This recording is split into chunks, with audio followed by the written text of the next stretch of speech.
এখন ধরেন যদি শেখ হাসিনা বা India they want to create a problem, they can. Example আছে, প্রেসিডেন্টস আছে, আপনার লিডার প্রেসিডেন্টস আছে। কি আমরা এই দেশটাকে ভাগাভাগি করব? গভর্নমেন্টের কোনো মন্তব্য নাই। এখন পর্যন্ত কারো মন্তব্য পাওয়া যায়নি। Correct, correct. So you can understand যে গভর্নমেন্টের সিচুয়েশনটা কি। গভর্নমেন্ট জানে এবং বুঝতে পারছে এইসব আমিনুল টামিনুলের আর এই যে নাহিদ তাহিদের বক্তব্য দিয়ে তো কিছু হবে না। It's the government which is in charge. Government will have to decide. Government is quiet. একদম চুপ। আমন্ত্রণ জানাচ্ছি প্রিয় দর্শক, মানচিত্রের নিয়মিত আয়োজন কথোপকথনে আজকে আমাদের সঙ্গে এই মুহূর্তে যুক্ত রয়েছেন সুপ্রিম কোর্টের সিনিয়র আইনজীবী অ্যাডভোকেট মহসিন রশিদ। অ্যাডভোকেট মহসিন রশিদ, আপনার কাছে প্রথমে যে প্রশ্নটি রাখতে চাই সেটি হচ্ছে যে শেখ হাসিনা বাংলাদেশে ফিরে এসে আত্মসমর্পণের যে ঘোষণা দিয়েছেন, এখন তিনি ফিরে আসতে পারবেন কি পারবেন না, সরকার তাকে আসতে দিবে কি দিবে না, নানান ধরনের প্রশ্ন উত্থাপিত হয়েছে। সেই জায়গা থেকে মানবতা বিরোধী অপরাধ ট্রাইব্যুনালের চিফ প্রসিকিউটর তিনি রোববারই মন্তব্য করেছেন যে তার এইভাবে ফিরে আসার কোনো সুযোগ নেই। ভারত আইনগত প্রক্রিয়ার মাধ্যমে তাকে যদি ফেরত পাঠায় তবে তিনি ফেরত আসতে পারবেন। আসলে যে প্রত্যর্পণ চুক্তি রয়েছে সেই চুক্তির অধীনে শেখ হাসিনা পড়েন কিনা, অথবা এখানে ভারতকে কেন মুখ্য ভূমিকা পালন করতে হবে, আপনার কাছে সেই প্রশ্ন রাখছি। এবং আপনি চিফ প্রসিকিউটর মোহাম্মদ আমিনুল ইসলামের বক্তব্যের সঙ্গে একমত কিনা? এটা একদমই না ওর বক্তব্যের সাথে। একটা জিনিস বুঝতে হবে আমাদেরকে, সেটা হলো যে শেখ হাসিনা প্রধানমন্ত্রী হিসাবে দেশ থেকে নিয়ে যাওয়া হয়েছে। উনি যান নাই, উনি পালান নাই। আমাদের সিকিউরিটি এজেন্সি বা যারা তখন সরকার নিয়েছিল, আর্মি আর এরা, তারা ওনাকে হেলিকপ্টারে বসিয়ে প্রধানমন্ত্রীকে তেজগাঁ নিয়ে C-130 বসিয়ে ইন্ডিয়াতে প্রধানমন্ত্রী হিসাবে ছেড়ে এসেছেন এবং সেখানে আনুষ্ঠানিকভাবে ভারতবর্ষের একজন মন্ত্রী ওনাকে সেখানে রিসিভ করেছে ওই এয়ারফোর্স বেসে। কথা হচ্ছে উনি তখন প্রধানমন্ত্রীর দেশে। আমরা সংবিধানকে সম্মানিত রেখেছি, আমরা বলি নাই যে সংবিধান আমাদের এটা বাতিল হয়ে গেছে বা কিছু হয়েছে। সেখানে স্পষ্ট ভাষায় লেখা আছে যে প্রধানমন্ত্রী আরেকজন প্রধানমন্ত্রীকে ক্ষমতা হস্তান্তর করবে, এই সুযোগটা হয় নাই। এখন আপনি দেশের প্রধানমন্ত্রীকে যখন নিয়ে যাচ্ছেন আরেকটি দেশে, তখন নিশ্চয়ই আপনি সেখানকার সে দেশের লোকজনের সাথে, সরকারের সাথে, আর্মির সাথে, আর্মি চিফ সেখানকার, ওদের সাথে আলাপ আলোচনার মাধ্যমে নিয়ে গেছেন, ওনাকে রেখে এসেছেন। এখনো দিল্লিতে ওনার যে প্রটোকল আছে, উনি যেভাবে ওনাকে রাখা হয়েছে, it is the protocol of a prime minister. উনি এই দেশের নাগরিক, উনি যখন ইচ্ছা আসতে পারেন। কথা হচ্ছে যে কেউ কেউ বলছে ওনার কাছে তো পাসপোর্ট নাই, ওনার কাছে তো কি বলে ওই যে ট্রাভেল ডকুমেন্ট নাই। আপনারা অস্থির হচ্ছেন কেন? যারা এই কথা বলছেন, আপনাদের প্রবলেমটা কি? সে দেশের নাগরিক সবাই জানে। এই দেশের 18 কোটি লোক জানে যে শেখ হাসিনা বাংলাদেশের নাগরিক। উনি পাসপোর্ট নিয়ে আসবেন, পাসপোর্ট বিহীন আসবেন। আপনারা যখন নিয়ে গেছেন, ওনাকে কি ওই ডিপ্লোম্যাটিক পাসপোর্ট সাথে দিয়েছেন? Did she carry the passport? Did she go to the Indian immigration? Air force বেসে তো কোনো ইমিগ্রেশন নাই। অবান্তর কথাবার্তা বলে লাভ নাই। She is the de facto prime minister of Bangladesh. পরবর্তীতে সিনারিও চেঞ্জ হয়েছে। আমার একটা ডিজুরে প্রাইম মিনিস্টার এখন আছে, তারেক রহমান সাহেব আছেন প্রধানমন্ত্রী দেশের। উনাকে ইন্ডিয়া কংগ্রেচুলেশন জানিয়েছে। প্রধানমন্ত্রী চিঠি, ইন্ডিয়ান প্রধানমন্ত্রী ওনাকে চিঠি দিয়েছেন, ওনাকে দাওয়াত দিয়েছেন with family to come to India. কাকে দিয়েছে? প্রাইম মিনিস্টারকে, তারেক রহমান, প্রাইম মিনিস্টার তারেক রহমানকে। এখন এইখানে উনি যখন ওট নিচ্ছেন, তখন একজন উচ্চ হাই লেভেলের একটা ডেলিগেশন এসেছে, and he was India was represented. তো এখন কোয়েশ্চেন হচ্ছে যে আমাদের একটা ডাইলেমা আছে। একদিকে আমাদের ডিফ্যাক্টো প্রাইম মিনিস্টার আছেন যিনি রিজাইন করেন নাই। There is no document, there is no instrument to say that Sheikh Hasina is no more a prime minister. She, আমার মতে, legally she continues to be the de facto prime minister, but আমার একটা ডিজোরে prime minister আছে। তো এখন কথা হচ্ছে আমার প্রশ্ন হচ্ছে যে কথাগুলো তো আপনি বলছেন এবং সেগুলো তো এখন তো প্রায় মীমাংসিত, যেহেতু যে সেই নির্বাচনে যে কজন মানুষই অংশগ্রহণ করুক না কেন, একটা নির্বাচনের মাধ্যমে তারেক রহমান সাহেব প্রধানমন্ত্রী হয়েছেন। আর আপনি ডিজোরে প্রাইম মিনিস্টার দেশের একটা শব্দ আছে আইনে ডিজোরে, আর একটা শব্দ হচ্ছে ডিফ্যাক্টো। উনি ডিজোরে প্রাইম মিনিস্টার আছেন। আচ্ছা ধরেন একটা কথা বলি, আজকে যদি শেখ হাসিনা প্রবলেমস ক্রিয়েট করতে চায়, সে পারবে কি পারবে না? অফকোর্স সে পারবে। আজকে ধরেন প্রাইম মিনিস্টার সে যদি কোনো নির্দেশ দেয় সেখান থেকে পুলিশকে, আর্মিকে বা অন্য কাউকে, ওর মধ্যে কেউ মানলো না, এরকম একটা পরিস্থিতি, জটিল পরিস্থিতি সৃষ্টি হতে পারে। Therefore I say যে গভর্নমেন্ট should decide যে ইন্ডিয়ার সাথে আলাপ করে tripartite, Bangladesh, India and Sheikh Hasina together they will have to decide যে উনি কিভাবে আসবেন, ওনার সিকিউরিটি কি হবে, উনি প্লেনে আসবেন না রাস্তায় আসবেন, নানান আপনি দেখেন, আপনাকে let me take you to Libya. Libya আজকে সিচুয়েশন কি? আপনি মেরে ফেলেছেন গাদ্দাফিকে, তারপরে কি হয়েছে? একটি বড় অংশ ওই দেশের ইস্ট এন্ড সাউথ সেটা জেনারেল হাফতারের দখলে আছে। আর একটি অংশ আছে যে গভর্নমেন্টকে ন্যাশনাল মানে ইন্টারন্যাশনালি রেকগনাইজ করা হয়েছে, সেটা হলো এক অংশ তাদের কন্ট্রোলে কিছু আছে, ওকে ইন্টারন্যাশনালি রেকগনাইজ করে। এখন ধরেন যদি শেখ হাসিনা বা India they want to create a problem, they can. Example আছে, প্রেসিডেন্টস আছে, আপনার লিবিয়ার প্রেসিডেন্টস আছে। কি আমরা এই দেশটাকে ভাগাভাগি করব বিটুইন টু গ্রুপ? সেটা তো আমাদের জন্য ভালো হবে না। আমরা তো খুব ছোট দেশ, জনসংখ্যা অনেক বেশি। এই জন্য সরকারকে ট্রাইপার্টাইট ভাবে ডিসিশন নিতে হবে যে কিভাবে উনি আসবেন, ওনার সিকিউরিটি ব্যবস্থাটা কি হবে, এসে উনি কি করবেন, উনি আইসিটি তে সারেন্ডার করবেন, উনি বেল নেবেন, ওনাকে আপনি ঝুলায় দেবেন, যেরকম নাহিদ ইসলাম বলেছে যে সে ক্যান অনলি কাম বাট ঝুলার জন্য আসবে। এত তো সহজ না এই সিচুয়েশনটা। আমার প্রশ্ন হচ্ছে যে আপনি যে কথাগুলো বলছেন অবশ্যই সেগুলোর প্রত্যেকটির বেজ রয়েছে এবং আইনগত ভিত্তি আছে কিনা আপনারা ভালো বলতে পারবেন, কিন্তু এই মুহূর্তে যে বিতর্কটি উঠেছে যে ভারত প্রত্যর্পণ চুক্তির অধীনে তাকে পাঠালেই কেবল রিসিভ করবো। আচ্ছা, আমি যদি প্রথমে আপনাকে জিজ্ঞাসা করি যে প্রত্যর্পণ চুক্তি এই ক্ষেত্রে কেন প্রযোজ্য হবে, আর না হলেও বা কেন হবে না? আর প্রত্যর্পণ চুক্তির কোথাও লেখা আছে কিনা যে কেউ নির্বাসনে থাকলে তাকে ওই চুক্তির অধীনেই, মানে সাজাপ্রাপ্ত কোনো আসামি কেউ নির্বাসনে থাকলে তাকে ওই চুক্তির অধীনেই সংশ্লিষ্ট রাষ্ট্রকে ফেরত পাঠাতে হবে, যেটি মোহাম্মদ আমিনুল ইসলাম মানবতা বিরোধী অপরাধ ট্রাইব্যুনালের চিফ প্রসিকিউটর মন্তব্য করেছেন যে যদি কোনো সাজাপ্রাপ্ত আসামি অন্য কোনো রাষ্ট্রে আশ্রিত থাকেন, নির্বাসনে থাকেন, তাহলে তাকে ওই রাষ্ট্রকেই ফেরত দিতে হবে। এই কথার কোনো ভিত্তি আছে কিনা? এটা হলো zero. She does not come, এক্সট্রাডিশনে তো আসবে না সে। তার কারণ হচ্ছে আপনি ওনাকে ছেড়ে এসেছেন, ইন্ডিয়াতে তো উনি অ্যাসাইলাম নেন নাই, আপনি ওনাকে ছেড়ে এসেছেন, ওনার স্টেটাস তো রেফিউজি স্টেটাস না।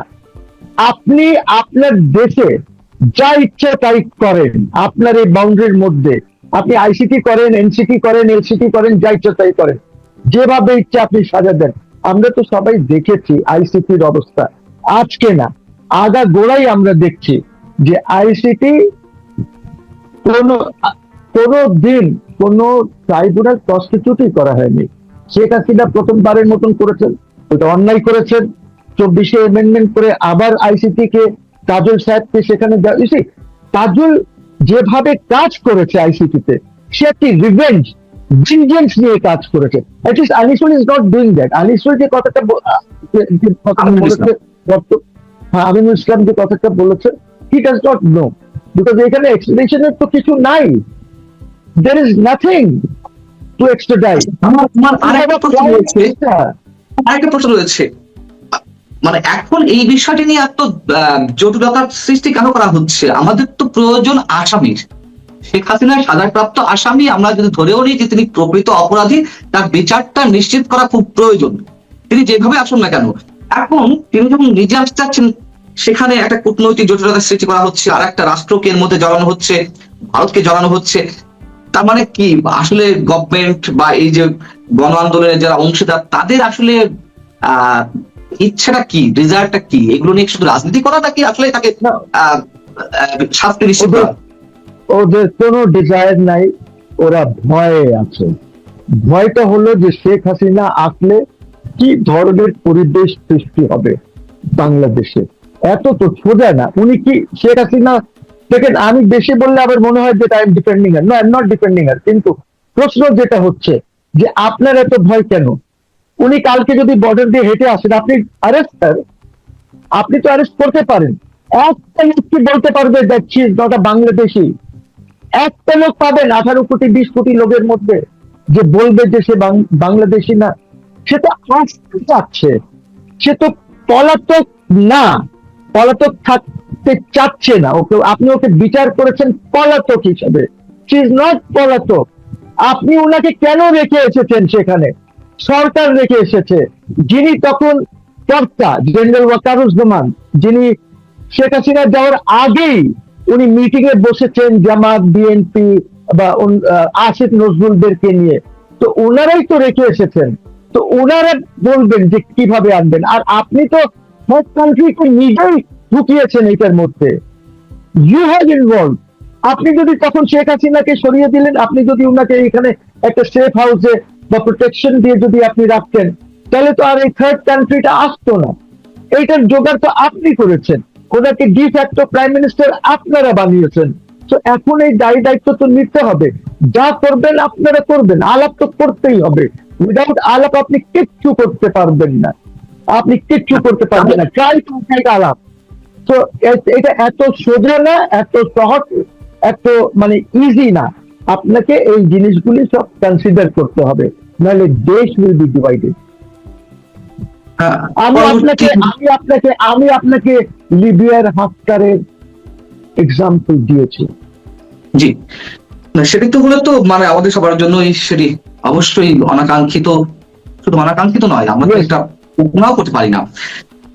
এই যে এখন একটা জটিলতার সৃষ্টি হয়েছে, গভর্নমেন্ট নিতে চাচ্ছে না, ওইদিকে শেখ হাসিনা আসবেন, আপনার কি মনে হয় পরবর্তীতে রাজনীতি কোন দিকে যাচ্ছে? শেখ হাসিনা কি সত্যি সত্যি চ্যালেঞ্জ জানিয়ে যদি ট্রাভেল ভিসা নাও দেয়, উনি যেভাবে হোক ঢোকার চেষ্টা করবেন? ঢোকার কি আছে? উনি তো এই দেশের নাগরিক, হেঁটে চলে আসবেন, হেঁটে চলে আসবেন। What is the problem? আপনার বর্ডার তো ওপেন আছে, দেবে না জিনিস পান না। এইটার উপরে কিন্তু গভর্নমেন্টের কোনো মন্তব্য নাই, গভর্নমেন্টের কোনো মন্তব্য নাই। এখন পর্যন্ত কারো মন্তব্য পাওয়া যায়নি। Correct, correct. So you can understand যে গভর্নমেন্টের সিচুয়েশনটা কি। গভর্নমেন্ট জানে এবং বুঝতে পারছে এইসব আমিনুল টামিনুলের আর এই যে নাহিদ তাহিদের বক্তব্য দিয়ে তো কিছু হবে না। It's the government which is in charge. Government will have to decide. Government is quiet. একদম চুপ। কারণটি কি? আপনার কি মনে হয় কারণটি কি? বুঝতে পারছে, তারপরে তারা কি বলবে, কি করবে? গভর্নমেন্ট বুঝতে পারছে যে আমাদেরকে তো এটা আলাপ আলোচনা করতে হবে, মুখে কথা বললে তো হবে না। It's not so easy, sir. It's not so easy. She is the de facto prime minister. Resign করে নাই। নাম্বার 2, উনার অ্যাসাইলাম নাই, উনার রেফিউজি নাই, উনাকে ইন্ডিয়া প্রাইম মিনিস্টারের প্রোটোকল দিয়ে রেখেছে। আপনাকে ইন্ডিয়ার সাথে আলাপ করতে হবে, শেখ হাসিনার সাথে আলাপ করতে হবে, পাতায় বসে আপনাকে সিদ্ধান্তগুলি নিতে হবে। It's not so easy, sir. It's not. আপনি তো রেড কর্নার নোটিশই দিতে পারবেন না হাসিনার উপরে। ওইটা আপনি করতে পারেন, ইন্টারপোলের রেড কর্নার নোটিশ দিয়েও তো আপনি কিছু করতে পারবেন না। This is not possible. It will never be served on earth. আপনি বলছেন বেশ বোল্ডলি যে শেখ হাসিনাকে দিল্লিতে আরেকটা রাষ্ট্রের প্রাইম মিনিস্টার হিসেবেই প্রোটোকল দেওয়া হচ্ছে। এটি কি আসলে দেওয়া হচ্ছে? যেখানে নরেন্দ্র মোদী ভারতের প্রধানমন্ত্রী, আমাদের নতুন প্রধানমন্ত্রী তারেক রহমানকে কংগ্রাচুলেট করেছেন, চিঠি দিয়েছেন, দাওয়াত দিয়েছেন, তার রিপ্রেজেন্টেটিভ ভারতের লোকসভার স্পিকার এসে মানে ওঠে মানে শপথ অনুষ্ঠানে উপস্থিত ছিলেন। সেখানে আবার তারা প্রধানমন্ত্রী মানে সাবেক প্রধানমন্ত্রী শেখ হাসিনাকে কেন প্রধানমন্ত্রীর মর্যাদা দিবে, রানিং প্রধানমন্ত্রী?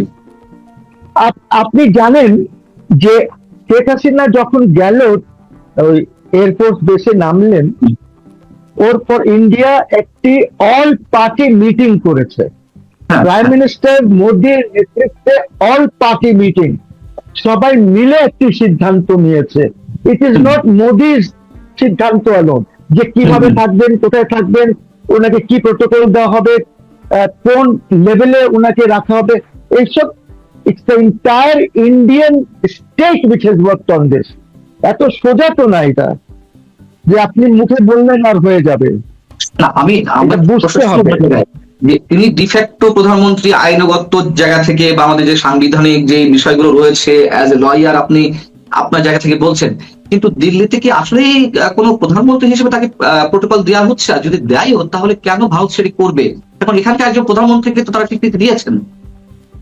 কি, বিকজ এইটা হলো ডিজুরে প্রাইম মিনিস্টার, উনি ইলেকশনের মাধ্যমে এসেছেন, উনি হলেন এখন এই মুহূর্তে রিয়েল প্রাইম মিনিস্টার, ঠিক আছে? কিন্তু শেখ হাসিনা তো ওই স্টেটাসটা লুজ করে নাই, হারায় নাই ওই স্টেটাসটা। ওর কারণ হচ্ছে ওনার সংবিধান, আপনি তো সংবিধানের উপরেই শপথ নিচ্ছেন, সবকিছু সংবিধানের উপরে করছেন।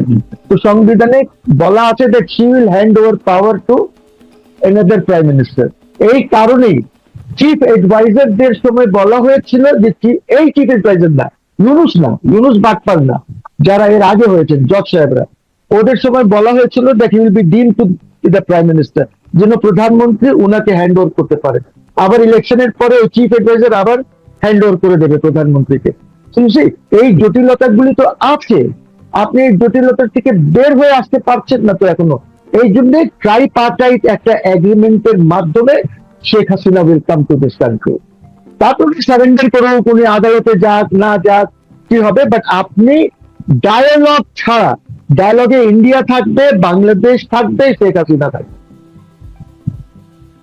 আবার আবার গভর্নমেন্টের পক্ষ থেকে ঠিক নয়, বিএনপির কোন কোন শীর্ষ নেতা বলছেন যে এখানে শেখ হাসিনা কোনো ফ্যাক্টর নয়, শেখ হাসিনা কোনো পক্ষ হতে পারে না। পক্ষ দুইটা, একটা হচ্ছে বাংলাদেশ সরকার আর একটা হচ্ছে ভারত সরকার। আপনি তাদের এই বক্তব্যকে কিভাবে মূল্যায়ন করবেন? তারা অবুঝ, তারা জানে না, দে হ্যাভ নো আইডিয়া যে কান্ট্রিজ কিভাবে চলে, ডিপ্লোম্যাটিক ইয়েটা কি হয়, কোথায় কি আছে, আইনের কি সিচুয়েশন আছে, দে হ্যাভ নো আইডিয়া, দে আর অবুঝ। এই এই এই জন্যই তো সরকার কিছু বলছে না। এইগুলি এইগুলি এইগুলি এমনি ওই একটা হয় যে আপনি স্টেডিয়ামে ফুটবল খেলেন, একটা হয় যে কিছু ছেলে পেলেরা রাস্তায় খেলে, এরা হলো ওইটা, they are not a recognise team যে কিছু বুঝবে। এইটা এর কোনো ভ্যালু পায়। এর সমাধানটা কোথায় গিয়ে ঠেকতে পারে? সমাধান না হলেও কোন অনিশ্চয়তার দিকে আমরা যাচ্ছি? আপনার শেষ মন্তব্যটি জানতে। আমি আপনাকে একটা এক্সাম্পল হাফটারের দিয়েছি, আপনি ইন্ডিয়ান পস্টারিংটাও জানেন যে কি আছে। এই অ্যানালিসিসটা আমি মুখ থেকে কিছু না বলে এটা বুঝতে পারছেন যে কোথায়, আমি এই কারণে তো দিলাম। দেখেন সিমিলার সিমিলার অবস্থা হয়েছিল হন্ডুরাসের, এই আমেরিকান কনস্পিরেসি। হ্যাঁ, হন্ডুরাসের প্রেসিডেন্টকে তারা সরিয়ে দিল, হন্ডুরাসের প্রেসিডেন্ট কস্টারিকা চলে গেল, ঠিক আছে? বাট ওইখানে সিচুয়েশন ওয়াজ ডিফারেন্ট। ডিফারেন্ট এই কারণে ছিল বিকজ উনি যে কস্টারিকা গেলেন, he did not go as the president, উনি পালিয়ে গেলেন কস্টারিকা। এইখানে পালানো হয় নাই, এইখানে আপনি হেলিকপ্টার C-130 SSF ট্রেনের মধ্যে সব নিয়ে গিয়ে রেখে এসেছেন, আপনি সিকিউরিটি সাথে গেছে। কিন্তু বুঝছি, আপনি কি C-130 ফ্লাই করতে পারতো ইন্ডিয়ান এয়ার স্পেসে উইদাউট দেয়ার কনসেন্ট? আপনি আমাকে বলেন পসিবল ছিল? ছিল না। So, এই এই জিনিসগুলি তো বুঝতে হবে, খালি মুখে একটা কথা বলে দিলে তো হবে না, তো নানান ঝামেলা আছে তো। আই থিঙ্ক এই ক্যাপাসিটি ক্রিয়েট করতে হবে, ডেপথ ক্রিয়েট করতে হবে টু রান দি গভর্নমেন্ট, তাহলে মুসিবত হয়ে যাবে। মুসিবত তো শুধু বিএনপি বা গভর্নমেন্টের হবে না, দেশের আর রাষ্ট্রের জন্য মুসিবত হয়ে যাবে। আপনাকে অনেক অনেক ধন্যবাদ অ্যাডভোকেট মোহাসেন রশিদ আমাদেরকে সময় দেওয়ার জন্য। আপনি ভালো থাকবেন। দর্শক আপনারা যারা শুনছিলেন নিশ্চয়ই আপনারা ভালো থাকবেন। এটুকু বুঝতে পারছি যে খুব সংকটটা খুব ভয়ঙ্কর আকারে আমাদের সামনে ধেয়ে আসছে। নিশ্চয়ই আমরা সেটি চাই না। সরকার সুবিবেচনা প্রসূত সিদ্ধান্ত নেবে, এটি আমরা চাই। ভালো থাকুন। আল্লাহ হাফেজ।